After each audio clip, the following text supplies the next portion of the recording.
Hey, what's up, fam? All these shamans are gonna have to put their shit aside and work together because it's now going down in this chapter of Jujutsu Kaisen that all the curse, well, not all, the group of cursed spirits led by Mahito are now crashing the match between the two groups of I don't remember what's it, the two different shaman schools. I don't remember what exactly their names were. It's two areas in Japan. I don't know.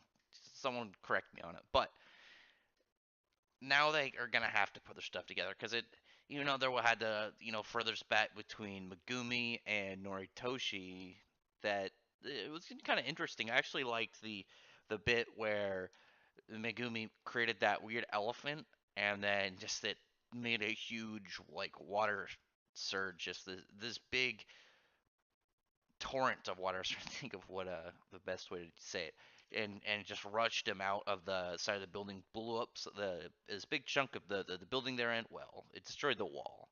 And while they were going about, I actually was more impressed that Noritoshi pulled out a packet of blood.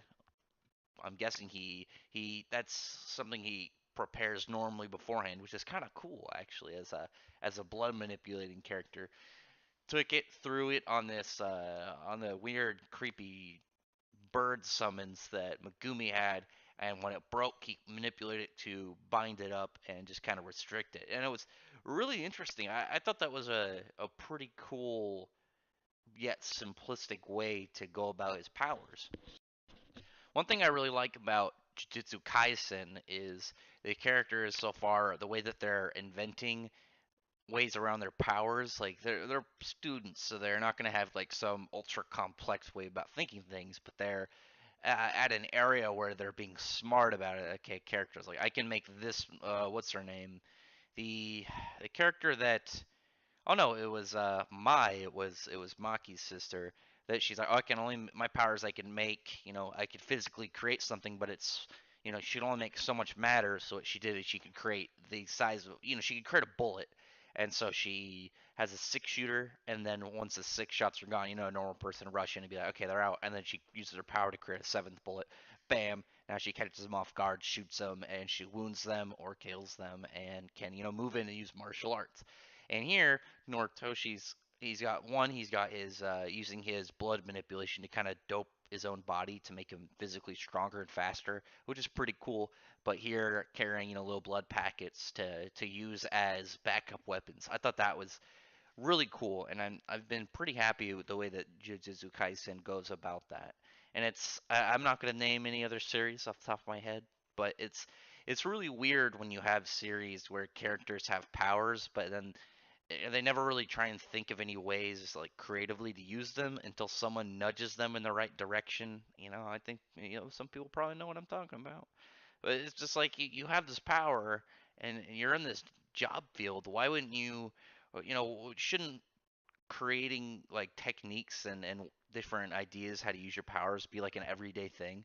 I don't know. I always just thought that was kind of weird sometimes when you have people who are just like, I never even thought to have a technique, or I never even thought to expand my power outside of what it already is in its base state. Like, come on, that's ridiculous. I think anybody who, if they just had a superpower of any kind, would want to invent different ways how to use it. That just seems pretty normal. I don't know.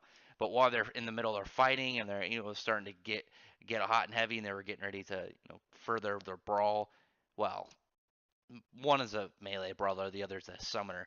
This sick looking, almost tidal wave of tree trunk, or not tree trunks, just tree, starts to like seep over. And I assume that is the cursed spirit with he's just like this big bulking guy, but he has like tree branches coming out of his eyes, which is pretty badass. I wonder if that's from any like Japanese lore or anything. And it looks like things are starting to get crazy. All these characters are like, we need to figure out what to do because our my cat is doing stuff over there. Quit knocking stuff over. What are you doing?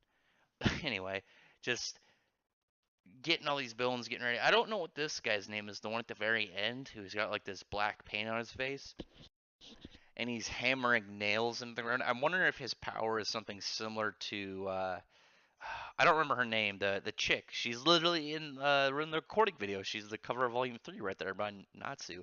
But I'm wondering if it's a similar thing. He's like driving this nail into the ground. Maybe he's got a similar power. So it's going to be pretty weird in the next one because so far the villains have all had very interesting powers, and it really, it doesn't seem as standard of a shonen as, say, another early one, Hellward and Haguma. It's got that kind of more more risky tone to it, or it might get a little bit heavier, or something like, say, I don't know. I guess the easiest one to really compare Jujutsu Kaisen to is really what the manga reminds me of most, and that's Yu Yu Hakusho. It really gives me Yu Yu Hakusho vibes coming from it. It just feels like it. It feels like somebody who really liked Yu Yu Hakusho. You have all these manga, and they're like, you have something like you have One Piece, and it's like, where's your, what was your manga growing up? It was Dragon Ball for Oda. That was his big thing. That was his favorite. And so you have similar tones, whole different stories and stuff, but you have similar levels of severity and tone within the two series. But here with Jujutsu Kaisen, it just feels like Yu Yu Hakusho in a lot of ways. And I think that's pretty reassuring for where its direction will be in the future. So drop a comment below if you've been reading this. I've been trying to get people to check this out, especially if you have people who like Yu Yu Hakusho. My cat is still knocking stuff over. God damn you! If you have friends that like Yu Yu Hakusho, and they want that feeling again, introduce them to Jujutsu Kaisen because it's definitely a pretty good series, and I look forward to seeing the rest of this arc. Anyway, drop a comment below on what you think about this chapter, though. I liked it. I thought it was good. It was pretty fast paced, but pretty nice setting up for the future. Other than that, I would really appreciate if you'd thumbs up, like the video, subscribe, and check out the rest of my videos, and see if there's anything there that you might enjoy or want to hear me talk about. But other than that, thank everyone who's already subscribed and everyone for listening. Bye.